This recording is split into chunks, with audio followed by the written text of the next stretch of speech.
দেখিলাম তারে আমার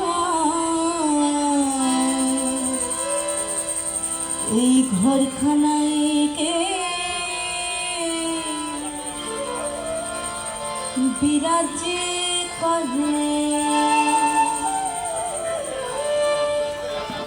একটা গানে এই একই কথা যত কবি আর আছে বাংলাদেশ বলেন সারা পৃথিবীতে একটা কথাই সবাই বলে।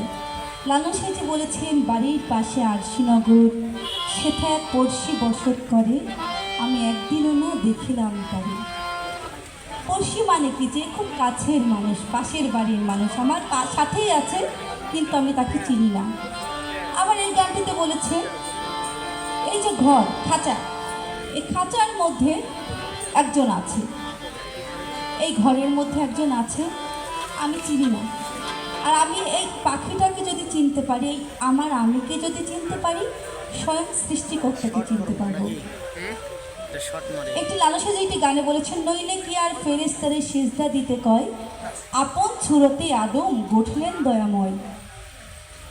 আল্লাহ তাআলা নিজ সুরতে আদম সৃষ্টি করেন এবং শেষে আদমের মাঝে নিজেকে বিলিয়ে দেয়, মিশিয়ে দেয়। তাই তো এই মানুষকে বুঝলেই মানুষ হওয়া যায়। তো প্রতিটা জায়গাতে আবার আব্দুল করিম বলেছেন, আমার মাটির পিঞ্জিরাই সোনার ময়না রে, তোমারে পুষিলাম কতই আদরে। এই ময়নাটাকে যদি চিনতে পারতাম, তাকে চিনতে পারতাম, তাই না?